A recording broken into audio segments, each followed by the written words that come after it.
शिक्षक साथीगण, पत्रकार मित्र, सामान्यतः प्रतिदिन ढेर सारे कार्यक्रमों में जाने का अवसर मिलता है, लेकिन आज ऐसे कार्यक्रम में आए हैं कि मन एकदम अंदर से प्रसन्न है। शिक्षक सृजन कर सकता है, यह हम लोगों ने बहुत पहले सुना। यह हम सबको हमारे पूर्वज चाणक्य जी ने कहा कि शिक्षक में सृजन की क्षमता होती है। टीएससीटी ने दिखा दिया, यदि आपस में हम सहयोग को एक मंच पर ले आए तो कोई भी असंभव काम हम कर सकते हैं। मुझे लगता है कि यह तो अभी शैशव काल है, अभी छठा साल ही हुआ है, और बिहार सहित कई राज्यों में आपके कार्यों की सराहना होते हुए आप आगे बढ़ रहे हैं। तमिलनाडु भी, केरल भी आपने अपने आप को जोड़ लिया है। मुझे लगता है यह संगठन भारतवर्ष का शिक्षकों का सबसे बड़ा संगठन है।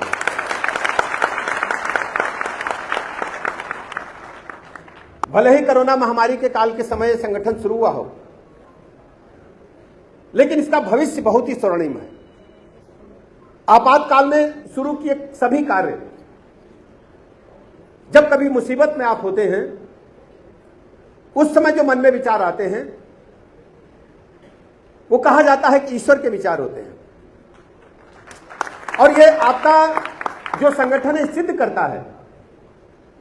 आपने दुर्घटना देखा, दुर्घटना के उपरांत कोरोना महामारी के काल में संगठन बना, और वो संगठन इतना विशाल स्वरूप ले लेगा, उसकी सदस्य संख्या मात्र कुछ वर्षों में 4,67,000 से अधिक हो जाएगी। और केवल उत्तर प्रदेश में ही नहीं, पूरे भारतवर्ष में इस संगठन की चर्चा होगी। मैं सभी जो इसके प्रायोजक टीचर्स हैं, हमारे भाई हैं, जो इसकी व्यवस्था से जुड़े, सभी का मैं सल्यूट करता हूं, अभिनंदन करता हूं, बधाई देता हूं। सरकारें भी आप ही की हैं, सरकार भी सहयोग की से ही चलती है। सरकार का कोई व्यवसाय नहीं होता, सरकार टैक्स लेती है, और हमारे अर्थशास्त्र के प्रणेता हमारे ही भारत के, उन्होंने कहा था कि राजा को टैक्स ऐसे लेना चाहिए जैसे सूरज जल को सोख करके बादल के माध्यम से बरसाता है, पता ही नहीं चलता कि जल ऊपर पहुंच गया, और जब आवश्यकता होती तो बादल सर्वत्र वर्षा करके हर व्यक्ति को जल देता है। यह सरकार आपकी सरकार है, आपकी वोट की ताकत की सरकार है, यह लोकतंत्र है। लेकिन आप सबने जिस ढंग से काम किया है, इस पैटर्न पर पूरे प्रदेश के सभी कर्मचारियों को काम करना चाहिए। सरकार आपकी है। आपने बहुत लंबे समय से डिमांड किया था कि कैशलेस योजना से हमें जोड़ा जाए, क्योंकि उसमें विसंगति यह थी कि आप सब परिषद के कर्मचारी थे। सरकार के कर्मचारियों को तो मिलता था, राजकीय इंटर कॉलेज को मिलता था, लेकिन परिषद के होने के कारण वो मामला फंसा था। मैं मंच के माध्यम से उत्तर प्रदेश के लोकप्रिय मुख्यमंत्री आदरणीय योगी आदित्यनाथ जी का बहुत बहुत आपकी तरफ से अभिनंदन करता हूं। एक लंबे अरसे की डिमांड को उन्होंने पूरा किया,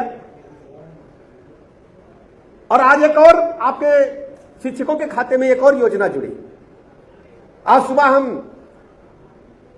10:30 बजे उच्च शिक्षा विभाग के सभी शिक्षकों को इस योजना से जोड़ पाए आज के ही दिन। तो आज हमारे सभी शिक्षक इस योजना से जुड़ गए हैं।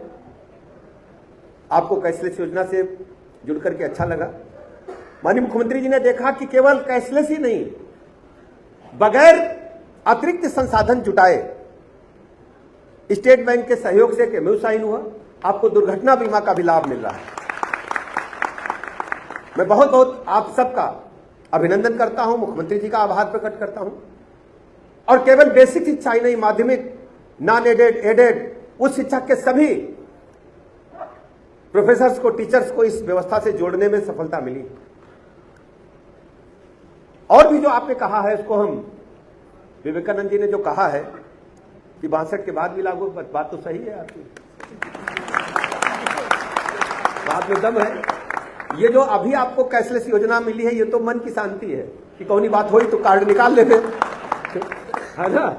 ये अभी जरूरत थोड़ी पड़ेगा, भगवान ने करे कोई बीमार पड़े, लेकिन कभी कोई दुर्घटना हो जाए, कोई बीमारी हो तो कार्ड रखा है, ये तो मन की शांति के लिए है। लेकिन 62 के बाद जरूरत पड़ेगा वास्तव में, तो उस समय क्या होगा, तो उस समय तो हम व्यवस्था कुछ कराते हैं, बात करते हैं लोगों से, कोई रास्ता बने। मैं आपकी बात को मुख्यमंत्री जी तक पहुंचाऊंगा, कोई रास्ता जरूर बनेगा। मैं आपकी बात को पूरी तरह से मजबूती से रखूंगा कि बनाना ही बनाना है। दूसरी बात आपने रखी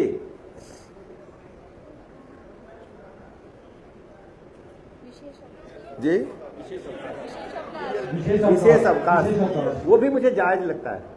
13 दिन वाला तो मैं एकदम सहमत हूं। देखिए, घर में कोई मुसीबत आ जाए तो ये हमारे बेसिक शिक्षा अधिकारियों की भी जिम्मेदारी है। घर में मुसीबत हो जाए, सबके माता पिता हैं, तो अगर वो स्वर्ग सिधारते हैं तो हम पूरे परिवार को इकट्ठा देखें एक साथ, ये हम सबकी नैतिक जिम्मेदारी भी है। तो हमारे जितने भी बेसिक शिक्षा अधिकारी हैं वो इस बात की तब तक कुछ व्यवस्था करें कि हमारे टीचर्स अपने घर पर अपने माता पिता का अंतिम संस्कार करें। और सरकारी तौर पर माननीय मुख्यमंत्री जी के समक्ष जरूर रखूंगा कि कोई रास्ता निकाला जाए और ईएल बढ़ाने के लिए, और ईएल के लिए भी हम जरूर बात रखेंगे कि आपको आवश्यकता पड़ जाए, कहीं मैरिज एनिवर्सरी है जैसा आपने कहा, तो उसके लिए भी व्यवस्था हो। ससुराल जाने में भी, वह रक्षाबंधन आ रहा है तो रक्षाबंधन के भी अगर एक दिन ज्यादा साली साहिबा रोक ले तो विवेकानंद जी को इंतजाम हो।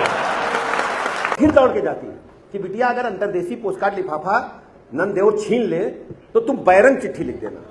बैरंग के बारे में आप लोग भूल गए, नहीं जानते। बैरंग चिट्ठी की खास बात यह है कि वो मिलेगी उसी को जो पाने वाला है। 5 रुपए टिकट बजाय 10 रुपया लगेगा। और पोस्टमैन ऐसी चिट्ठी रात में दिन में सो रहे हो तो नीचे से खिसका के नहीं जाएगा, वो जगाता नहीं। आज की अगर साधारण डाक से चिट्ठी आई है तो ऐसे पोस्टकार्ड डाल के चला जाएगा, आपको जगाएगा नहीं, घर में है कि नहीं पूछेगा भी नहीं। लेकिन बैरंग चिट्ठी उसी के हाथ में मिलेगी और दुगना स्टैम्प देना पड़ेगा, यही है ना। तो आपका जो मांग पत्र है इसको मैं बैरंग चिट्ठी की तरह ले जाऊंगा। आप सोचो, एक ऐसा संगठन टीएससीटी, जो यदि कोई दुर्घटना हो जाए, 4,67,000 लोग एक मंच पर खड़े हैं और 15-15 रुपया भेज करके कितनी बड़ी रकम इकट्ठा कर लेते हैं।